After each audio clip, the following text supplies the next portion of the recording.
Scaling your law firm doesn't have to be difficult. It's all about mastering a few key strategies, systems, and mindsets. Welcome to the Scalable Law Podcast, where we talk about how you can increase profit in your pocket and time in your calendar. My name is Carolee Fontanelli, and I have successfully scaled my firm so that it doesn't solely rely on me. Now I love teaching other law firm owners how to do the same. Let's transform your business starting now.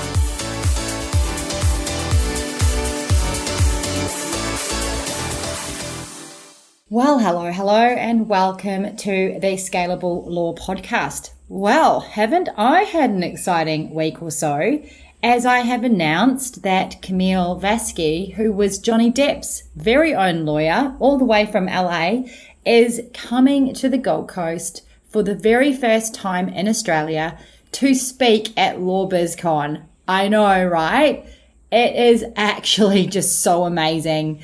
I cannot wait to hear her speak. I mean, we do have a lineup of incredible speakers, but adding her to the list is literally like adding a cherry to the top of what was already the most amazing, incredible ice cream sundae with all of the yummy bits and pieces.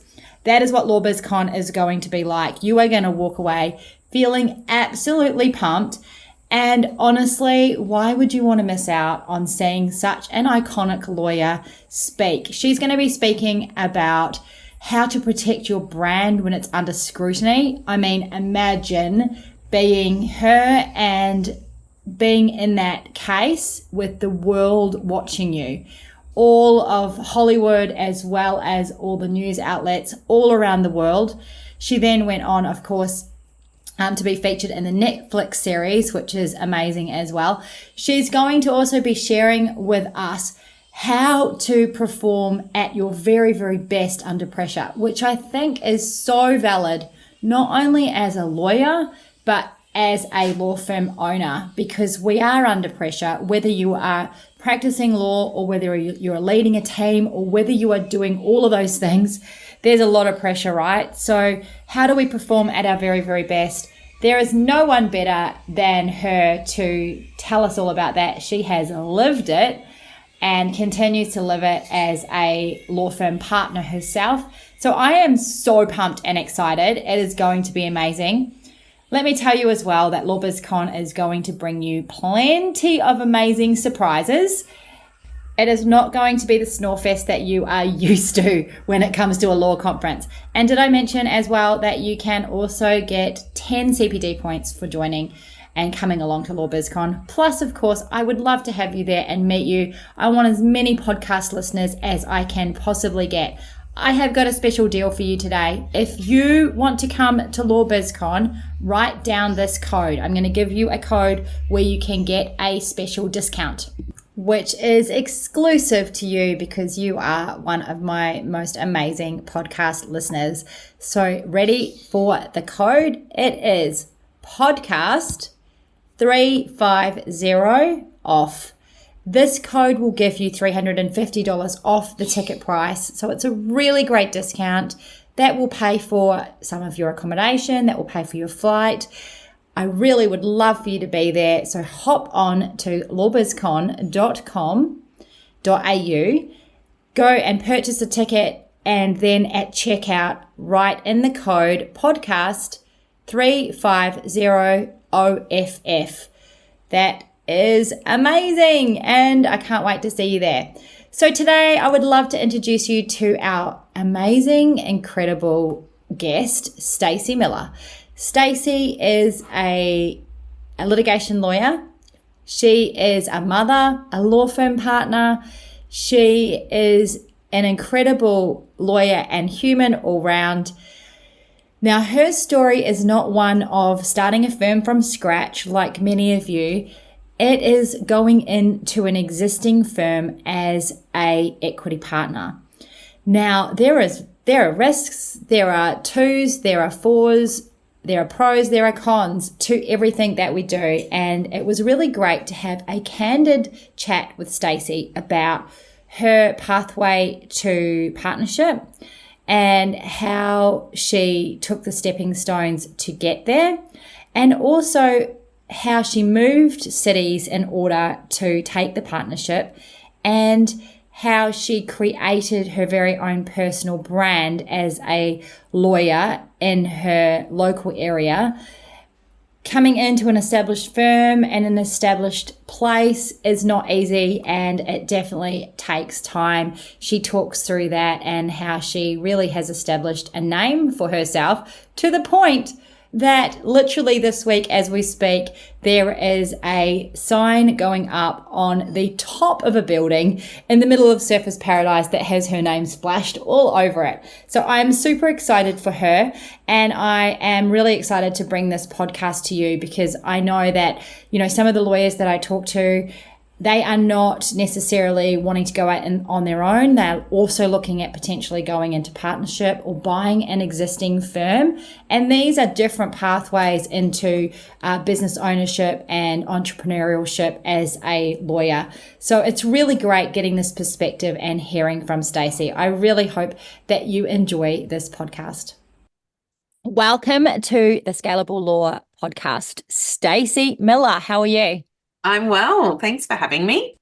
You have been someone on my hit list to have on the podcast for so long because you bring a different spin to, coming into your own business. And I'm super excited because I talk to so many law firm owners who are, in a similar situation to what you were in when you came into your own law firm. So first of all, introduce yourself and let us know about you and your law firm. Okay, so my name's Stacey Miller, and I am a principal of Cronin Miller Litigations, which is a specialist commercial litigation and insolvency firm here on the Gold Coast, based out of Surfers Paradise.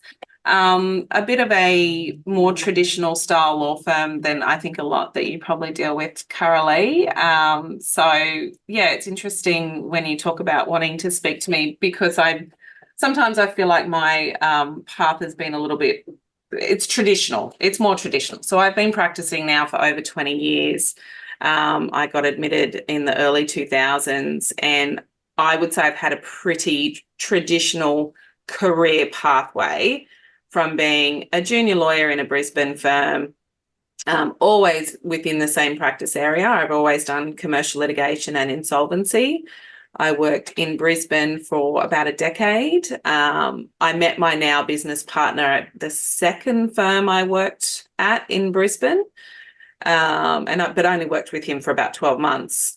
And after about 10 years practicing in Brisbane, I was lured down here to the Gold Coast to join this firm, which was back then called Cronin Litigation. Lured down. I love it. Lured down. I did not want to be a Gold Coast lawyer. So Brisbane of you. It was really Brisbane of me. And I really loved practicing in Brisbane. And I thought I would really miss it when I moved down here. But I don't. I do go up, obviously, to go to court and to have meetings and functions quite regularly, but I love practicing on the Gold Coast because it's got such great lifestyle here. And it's a nice mix, and the clients are fantastic. The work is just as good. The quality of the work and the clientele is very similar to Brisbane, because this firm is very similar to the Brisbane firms that I worked in as well. Awesome. So let's talk about your earlier years prior to you being lured to the Gold Coast. In terms of, how you set out, like so many others, you go through the pathway of being a junior and then an associate and then a senior associate. At what point in that journey did you sort of think, oh, I'd actually quite like to own my own practice? Or did that even happen for you?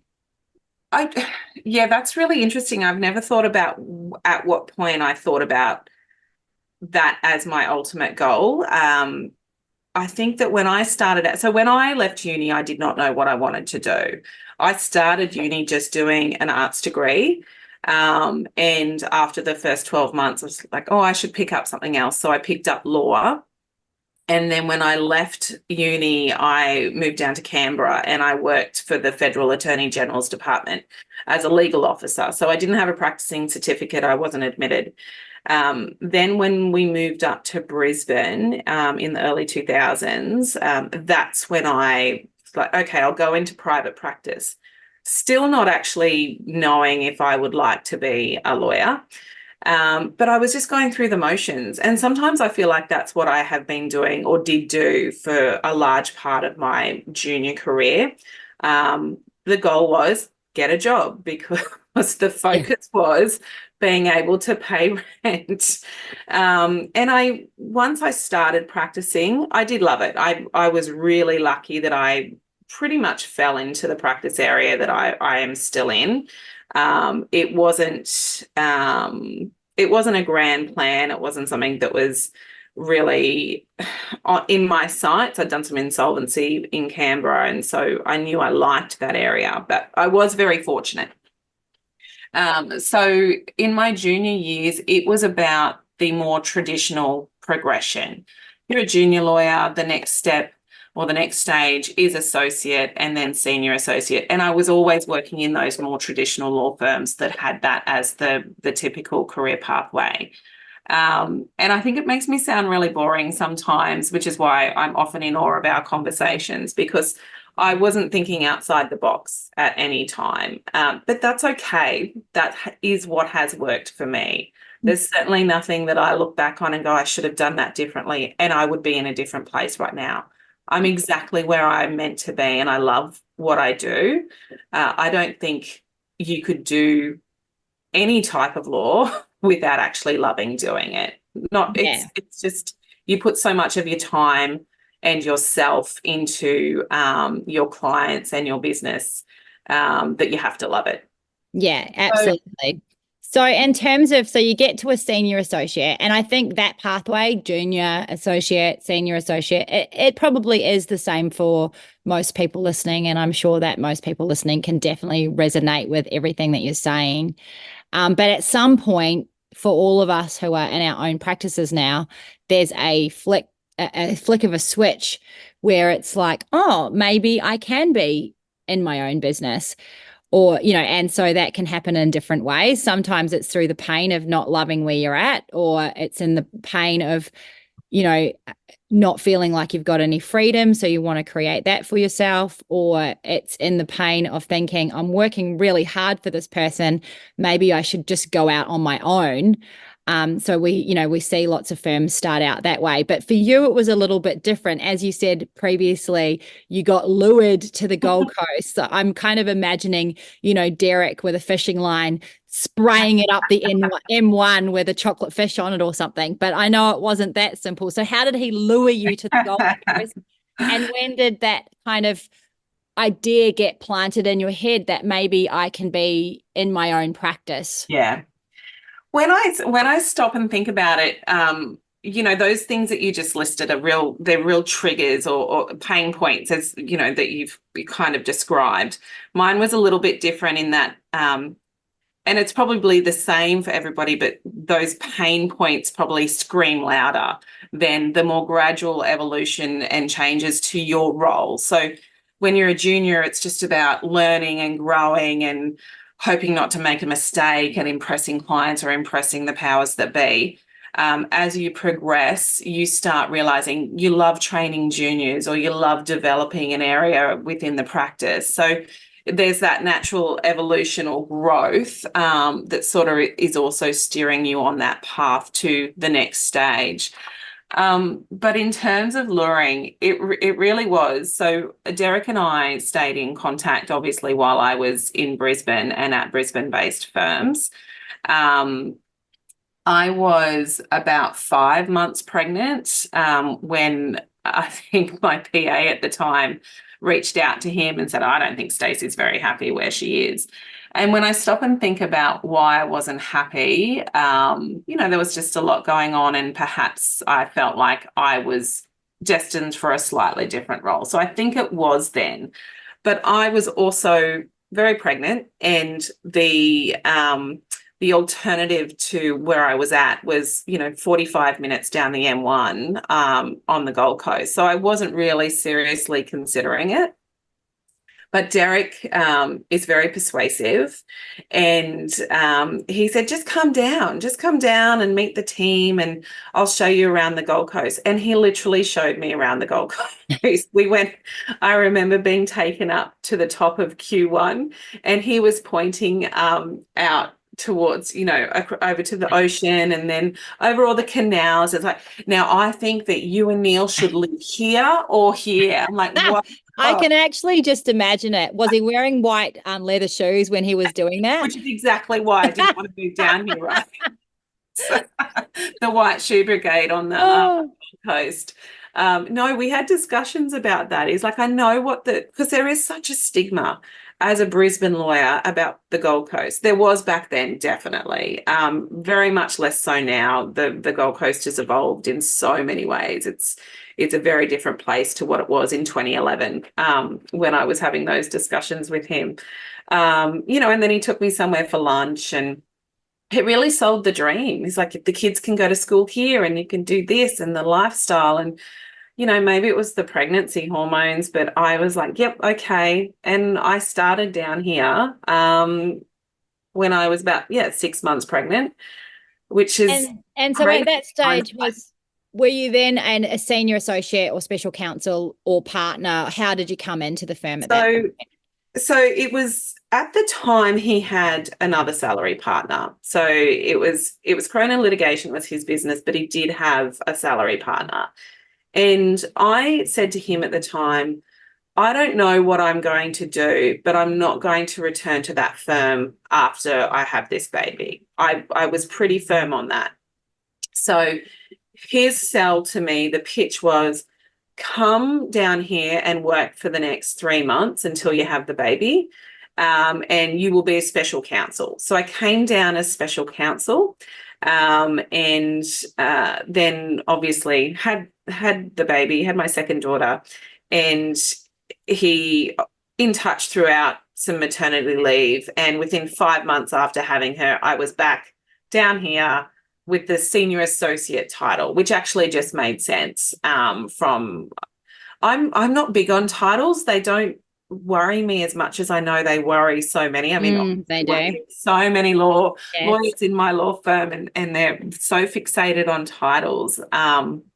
It didn't really worry me, but it did make sense because the natural progression from senior associate would have been partner, and sometimes people get a bit confused by special counsel. So I came down, he convinced me, and I had a 5-month-old as well as a 2.5-year-old, and decided to come on as senior associate. But it wasn't all smooth after that. So from there you were employed, Mm-hmm. and then how did the partnership kind of come about, and how long down the track was that? So I returned to work in about July 2012, and I was not made a salary partner until February 2014. The issue was, and it wasn't an issue for me, I had a lot going on. I had a newborn and I had a toddler, and my husband moved to Canberra for 9 months. So I was living in Brisbane, dropping 2 small children off at a family daycare, driving down the M1, smashing out my work, driving home, making them jam sandwiches for dinner, and seeing my husband once every 2 or 3 weeks when he'd fly back for a weekend. He was never planning on being down there for that long. It was just with his work, it ended up blowing out from 3 months to 9 months. So it was a really chaotic time. That would have been a tough season. It was tough. And Derek was amazing, and the team and the firm here were amazing, but it was almost like I was only half in. So I was here in a senior associate role, and I'm one of those lawyers that love doing the legal work. So I was happy to smash it out. I used to dictate advices on the drive back when you weren't scared of being caught with a dictaphone in your hand. And I would get a lot done. I mean, give something you want done to a working mother and she'll get it done really quickly.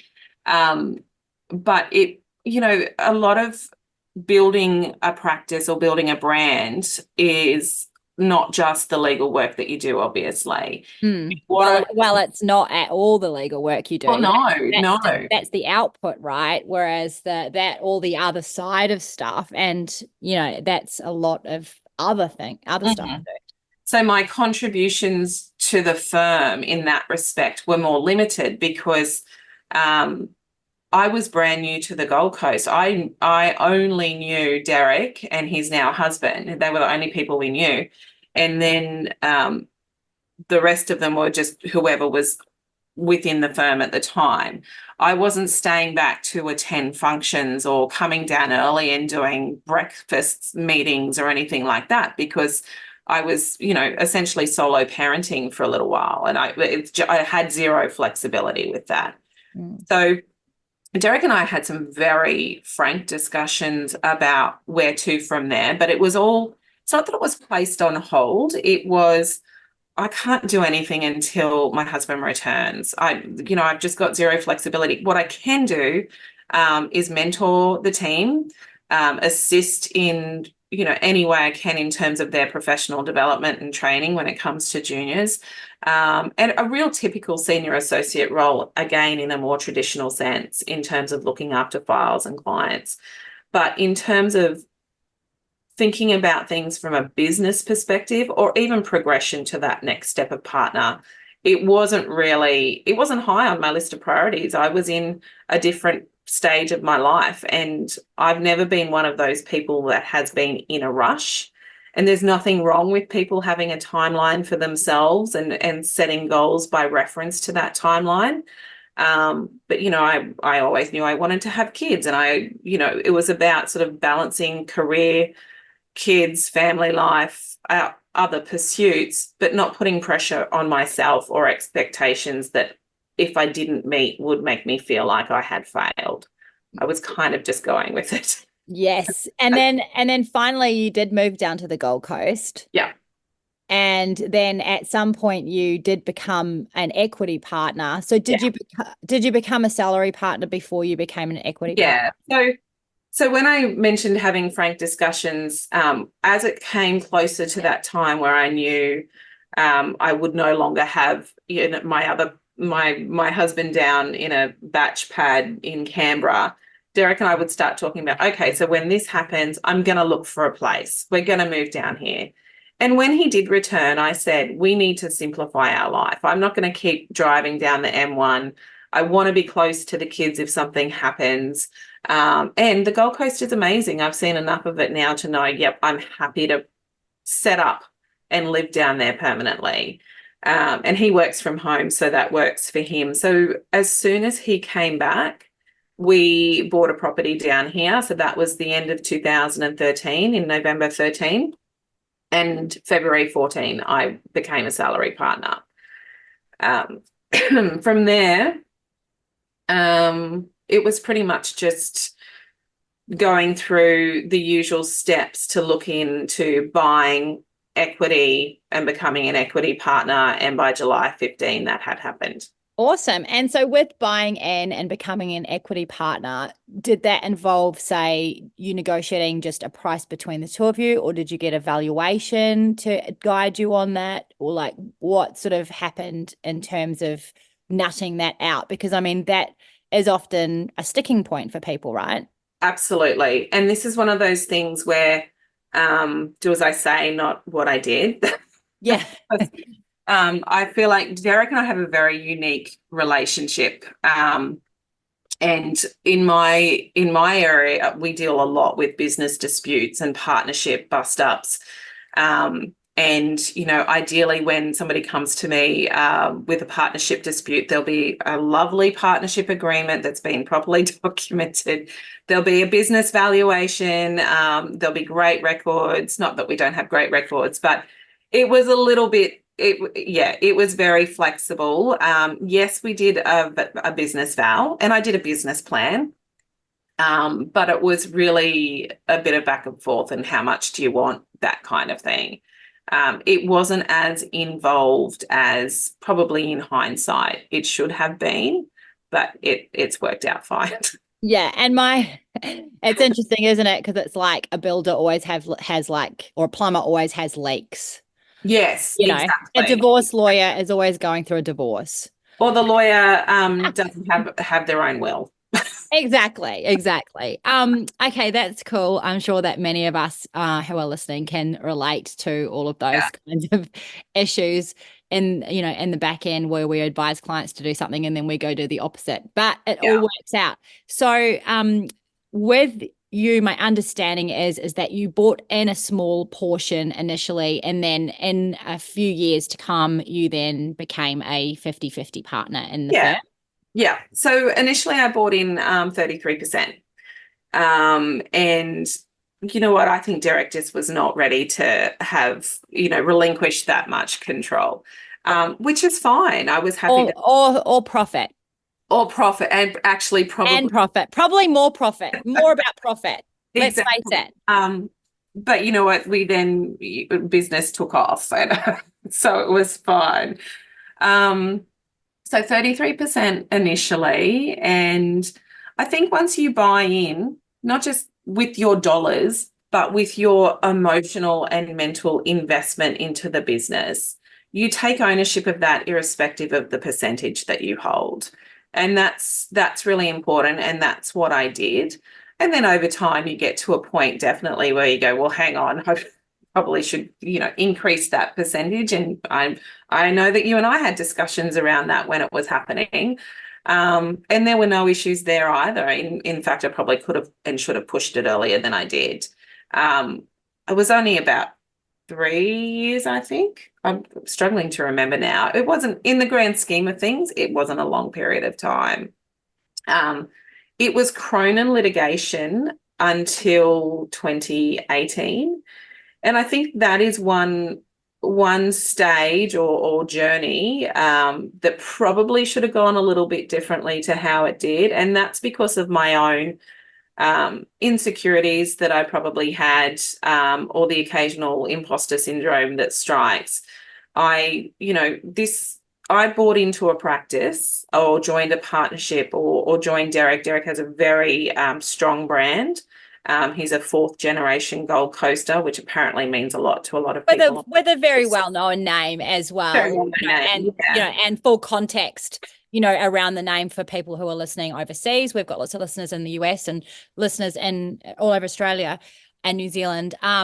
For people listening, there's an island named after his family in the Gold Coast. So it is a well-known name, and there's a lot of professionals in his family that are well-known around the place too.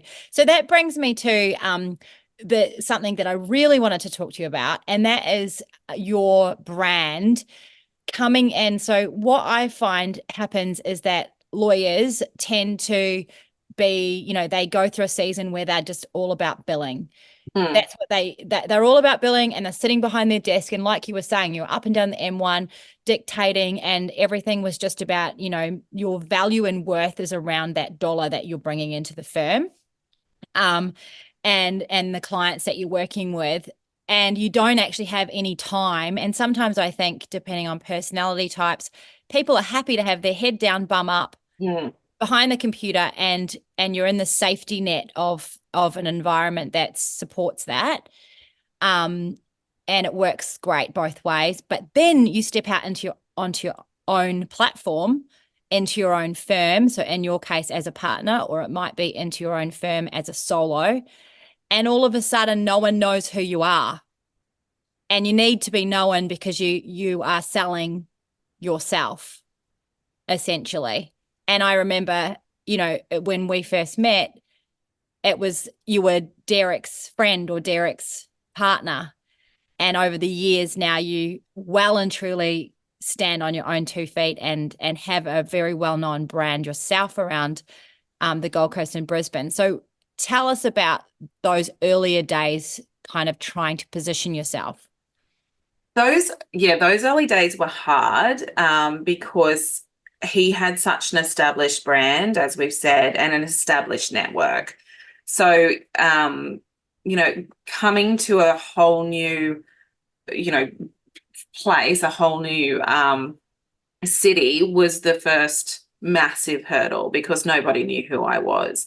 And I remember once being at a function overhearing someone say, I didn't even know Derek had a partner. And that was a bit of a killer. I was like, geez, you know what, that firm would not be what it is right now without me. So I valued my contributions and I was aware of it, and I 100% knew that my team was, and that my client, my referral base knew that. But more outwardly speaking, the wider network didn't even know I existed.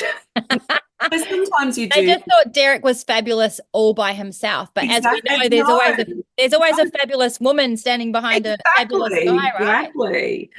Um, and that's not okay. It's not okay to be, standing in the background, but actually being the one, or one of two. It's definitely a team effort, that's creating this amazing, amazing business.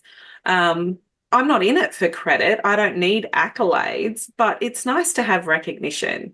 So, or at least not to be ignored at all. So that was a little bit of a wake-up call for me as well. But it didn't actually change anything that I did, because I'm never going to do the same. I can't do what he does. Let's put it that way. We're at very different stages of our life. We've got very different lifestyles. And, I don't have the same flexibility or freedom to spend as much time in doing the things he does. I think personality types too. I think, the law attracts a lot of detail-orientated introverts. Yeah. And those people definitely struggle more so, to get themselves out there, particularly in the digital world, and even networking. It has its challenges.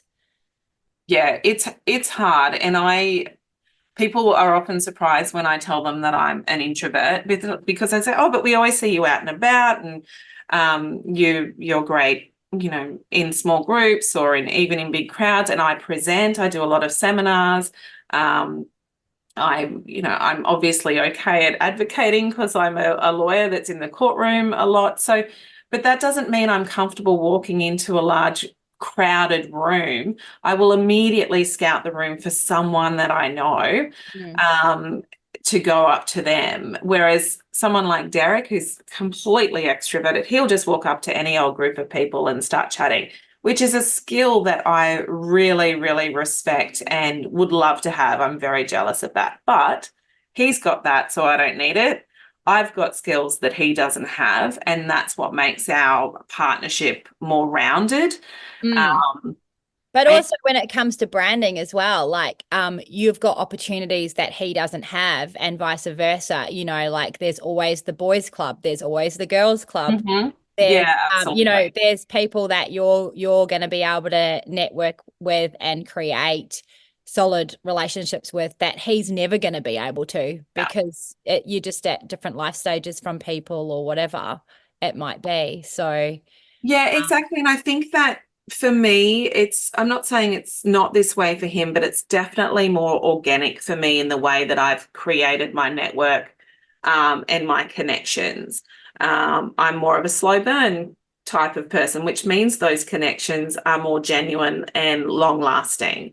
You don't go out to lunch these days like I used to in Brisbane when I first started, with, a potential referrer, and by the end of the lunch be shaking hands and saying, right, we're doing business together. That's not sustainable. That's not long term, and that's not the way that I would refer work or work with someone anyway. I need to be confident of where my referrals are going, that my clients are going to be looked after. That's just a little by the by. But in terms of building your brand, or standing behind the brand that I have, for me, it's just about authenticity. People know what they get with me. Yes, I'm a little bit more reserved than my very extroverted partner. But over time, and so it might have taken a little bit more time for me to, become rooted here on the Gold Coast and to form those connections, but they're then genuine connections. And as I said earlier, I've never been one to be pushing myself on a timeline. It will take as long as it takes. There are tips and strategies that you can employ to progress faster, but you've got to take it at your own pace. Otherwise, you lose that authenticity in what you're doing. Yeah. So at what point did you find that you felt, because I remember having conversation with you a number of years ago, and it was sort of like, oh, it's really hard to establish my brand here. And then so Stacey and I started having lunch with another person who is now also a friend, and it was sort of like a business lunch that we would have once a month. But that soon became, a friendship and as you do in law. But then at some point it was like, I've actually built this amazing brand on the Gold Coast. At what point did you feel like that? And what were the indications that you felt like you're now a sort of a standalone brand within Cronin Miller and not sort of relying on Derek and his referral partners? Yeah. Look, it definitely happens. It happened gradually. There was no light bulb moment, although there was an event where the organizer announced our sponsorship as Miller Cronin instead of Cronin Miller. That was great. Do you think changing the name helped you changing the name to Cronin Miller helped? I think it did. I remember having a chat to someone about why it was still Cronin litigation. And I feel so stupid thinking about it now, but I was like, oh, it's such a strong brand. Coca-Cola doesn't go and change its name just because somebody else has bought in. Maybe they were Coke at one point and now they're Coca-Cola. Yeah. I don't know. But I was like, I think part of me, and again, this is that imposter syndrome that kicks in every now and then, was like, oh, I don't want to dilute a strong brand.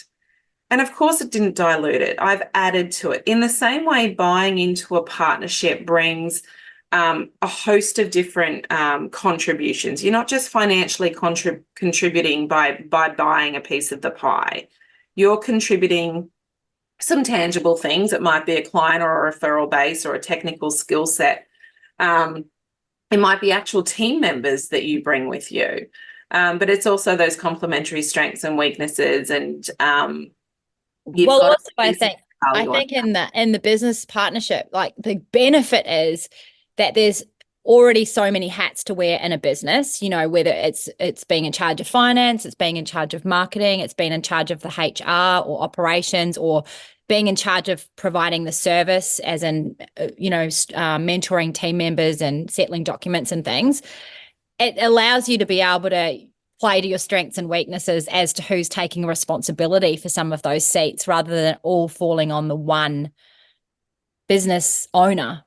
Absolutely. And you are really going to struggle to grow if growth is a goal of yours, if you are trying to wear all those hats. So you could be the most amazing rainmaker, to use that older term, a networker, develop that business and bring the business in. Excuse me. But if you don't have someone who's looking after the people and the culture of the firm, you're either not going to have the lawyers available to you to do the work, or you're not going to have them doing it very well because they're just not engaged. They're not happy. Yeah. So those complementary strengths and weaknesses, and not trying to wear a hat that doesn't fit well on you. Yes. Acknowledging that, okay, this suits you much better, you run with it. That's gold when you can get to a point in your partnership or within your business where you can confidently hand that over and say, you are better at doing this than I am. I place equal value on that role to the role that I'm taking. There's no comparison. There's no, you're contributing more than I am, because that's a more tangible thing that you're bringing in. You have to respect each other's contributions in that regard. So in terms of being in partnership, we've talked about some of the benefits. What do you think some of the challenges are? So everything has its benefits and challenges.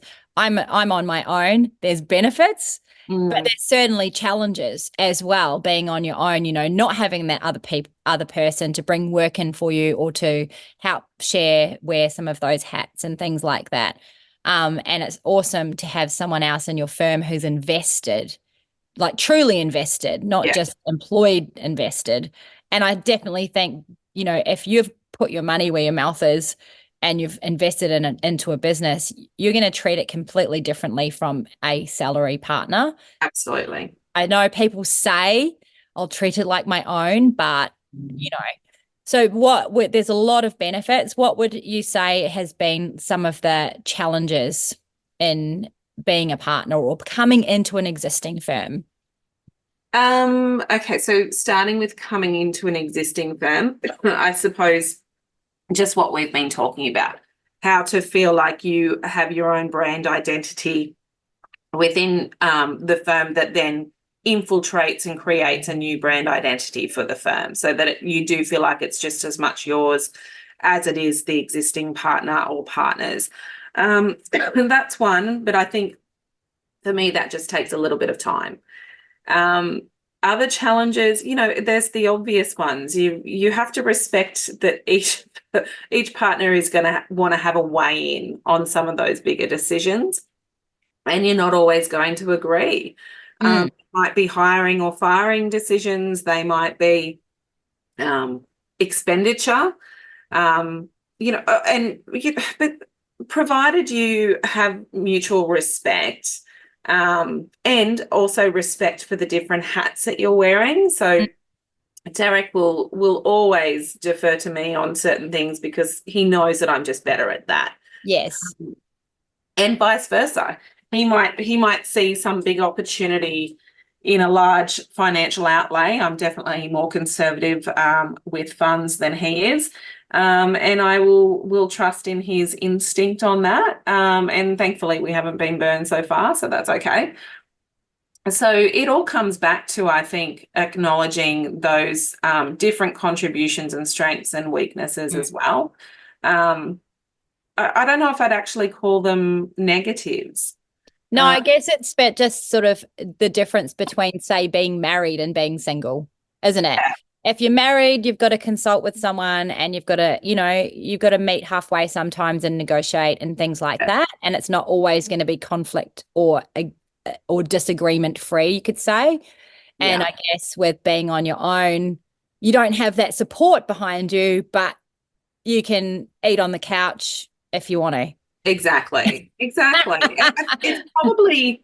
It's probably harder for the existing owner of the business than the one buying in, I would say. I mean, all of a sudden Derek had somebody that he would be like, oh, do you mind if I spend, say $5,000 on it? Like he would never have had to do that before. He'd never have to check in with someone and say, I want to spend this money or I want to do this. We've gone through we've purchased additional space here at the office twice now. We expanded on the current level and we've purchased space upstairs. We recently acquired the naming rights to the building. Which is amazing. Is the signage up yet? It was supposed to go up today, but the machinery wasn't available, so it's going up next week. But that's such a great example of something where he was like, we should do this. And I was like, oh, we do not need the naming rights to the building. That's just what an ego thing. And he's like, no, we should. And eventually he was like, it also comes with 5 additional car parks. And I was like, oh, I see value in that. He sees value in having Cronin Miller splashed across the top of a building. So it was a nice little compromise. But what a great investment. And we're getting great feedback about that. So sometimes you just have to kind of trust each other a little bit. So what would you say to someone who is contemplating, I have the benefit of talking to lots of lawyers, lots of law firm owners, but also lots of lawyers who are at that transition point where they're thinking, do I go out on my own? That feels really scary. Do I try and pursue a partnership somewhere? Do I merge with another firm? There's all these kinds of things going on for people. What would you say, about some of those moves and how to make a decision around those junctures? I think for me, it's the people element that's the most important. As I said before, in the commercial litigation space, we do deal with a lot of partnership disputes and a separation of business interests. And what it always comes down to, this is not even about Derek and I, but what it comes down to 90% of the time, if not all the time, is just a misalignment of values. Excuse me. It's too much value placed on by one partner on financial aspirations, whereas another partner might be more focused on wanting flexibility so that they can spend time with their family. It's if you have not got an alignment of your goals and of your values, then it's just not going to work. It might work for a couple of years, it might work for 5 years, but it will not work long term.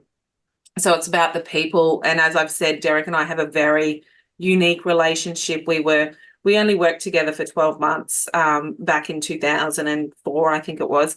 20 years ago. And we immediately connected. We had a very similar, and still do, very similar work ethic. We're very focused on client satisfaction, which was different to what I was experiencing at that very firm that I worked with him at.